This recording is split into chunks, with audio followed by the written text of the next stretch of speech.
Hello, it's John Lord here, and we're going to talk once more about weeds, but also again about plants that are put in as decorative plants in your garden and turn out to be more or less awful weeds.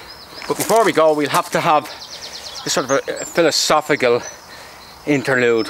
Is it push hoe or is it draw hoe? Which is the best? Now, I've always been a push hoe man. All my gardening life, I've always used a push hoe. Always push hoe.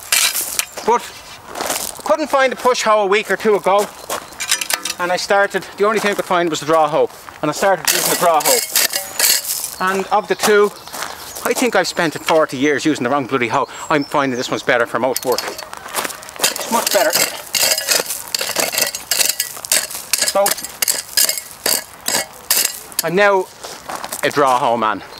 You can do lots of stuff, I noticed, with the corner for bigger weeds. You can go at the corner, and it can act as a little mini rake as well. So it's great. So I'm a draw hoe man now.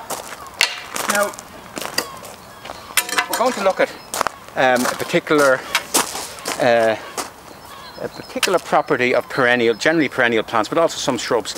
It's a term called running at the root, and you don't hear it so much now. But years ago, if you were planting something out in someone's garden and they were a proper gardener, the first question they always asked you was, does it run at the root?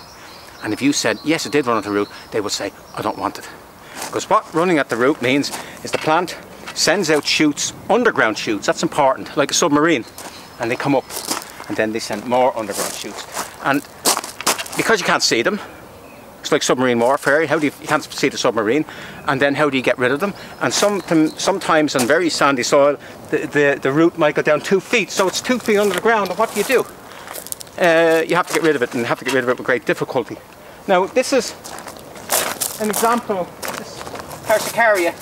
This runs. It's a runner, but it runs over the ground. You can see it here. It runs over the ground. So it's a runner, but it's not running at the root, so it's controllable. Now I want to show you one that runs at the root. See what the problem is.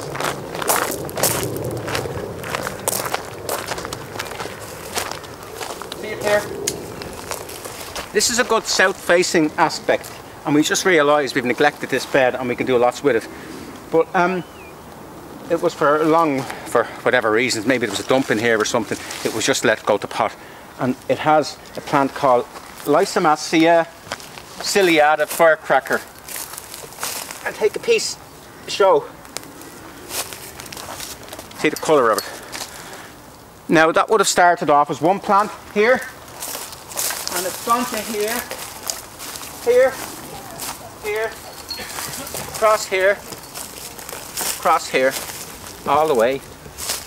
So it has to be got rid of. Now you've three different ways of getting rid of it.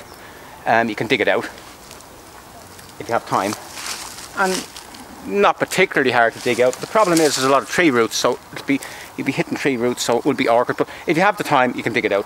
Second way is to cover the entire area with plastic or some type of membrane, old corrugated iron or something, and maybe put bark over that so you don't even know it's there, and you leave it there for 2 seasons, and that will kill it. And then of course you could perhaps go the nuclear option if need be, but we won't even discuss that nuclear option. But anyway, we have to get rid of it. It has to go. And if it didn't go, just say we left it where it is. In 2 years' time, it'll be here, out here. It'll be out there. It'll be, So enough is enough, and we have to get rid. And the great thing about it is when we notice we're going to get rid of this here, and maybe cut this one back. We have a lovely south-facing border. Lovely south-facing border all the way.